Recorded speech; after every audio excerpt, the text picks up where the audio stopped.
Hello po sa inyo mga ka-Janski, kumusta po kayo? So kung kayo po ay laging talo sa sugal, na lagi po kayong minamalas, so kung malakas po ang inyong paniniwala sa itong mga pampaswerte, gamit ang tahon ng laurel, so gawin nyo lang po ito agad, basta tayo po ay positibo.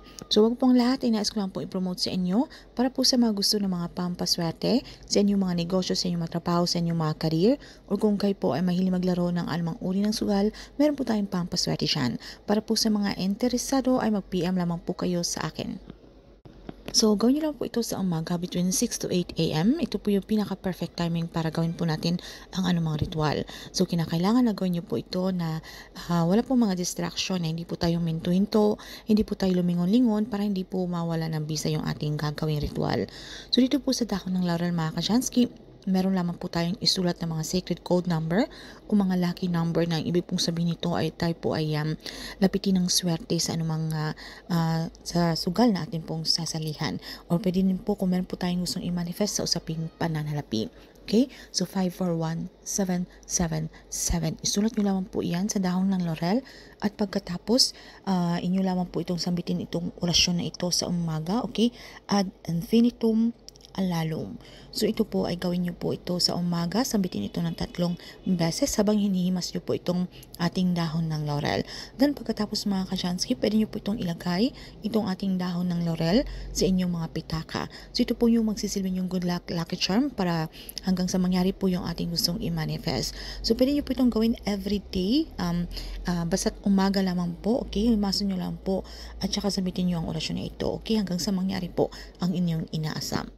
At syempre, lagi po nating ipinapaalahanan na ito po ang pagsusugal ay dapat ito po ay inyo lang po libangan, ibalansin nyo po. Okay, wag nyo po yung tipong kayo po ay malulong at ito po ay maging dahilan na kayo po ay nagkabaon-baon na sa utang dahil nalulung na kayo sa ganitong bisyo. Okay, so ang ganitong mga pampaswerte mga Kashansky, ito po ay mag-work sa mga taong meron pong syempre sila ay meron mga trabaho, meron po silang mga negosyo, na meron po silang mga ekstrang pera na ito lamang po ay kanilang libangan, okay? Na gusto lamang po nilang or tumaya, okay? So hindi po ito yung tipong yung pera natin na ipambili natin ng pagkain or ano pa man yan mga Kashansky, na ito na lang po inyong pera at gusto nyo lang pong magbabakasakali na triple madoble yung perang inyong isusugal, okay? Para mas marami kayo mabili. So dapat meron po talaga tayong ekstrang pera, alright? And then dapat malakas ang inyong paniniwala sa itong mga pampaswerte, okay? Para ito po ay mag-work sa inyo. So kapag nangyari naman po ang inyong mga inaasam mga Kashansky, okay, halimbawa na sa araw na ito ay nanalo po kayo sa sugal, okay, itong ating dahon ng laurel, pero nyo po itong sunugin nyo po ito mga Kashansky at ang abo nito ay itapon nyo po ito sa labas ng inyong mga front door or ng inyong mga main door. And then kung meron pa po kayong halimbawa meron kayong gustong i-manifest o gusto nyo po maglaro pa ulit, so gawin nyo lang po ulit itong ating or panibagong ritual sa dahon ng laurel. So yun lamang po mga Kashansky. So huwag po tayong mawala ng pag-asa sa ating buhay.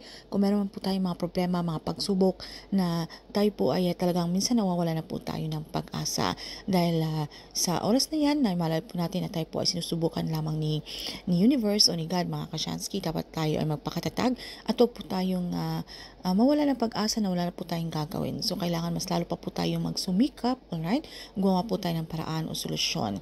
So sa pamamagitan din po ng mga pampaswerte ito po ay makakatulong kung ano man po yung gustong i-manifest natin o sa pamamagitan ng prosesong ito na ipinaparating natin kay universe na tayo po ay ready nang makareceive ng blessings na yan dahil deserve po natin yan. So yun lang po mga Kashansky. Kung meron po kayong mga katanungan or hindi na masyadong naintindihan sa topic na ito ay paki-comment na lamang po sa ibaba. So, yun lamang po at maraming salamat. So, sa mga gusto pong ulit umorder sa atin ng mga pampaswerte, so mag-PM lamang po kayo sa akin, okay? Pwede rin po kayo mag-PM sa akin sa aking Facebook page, sa Janice Christian Vlogs, alright? So, mag-ingat po tayo mga Kashansky. See you again in our next one.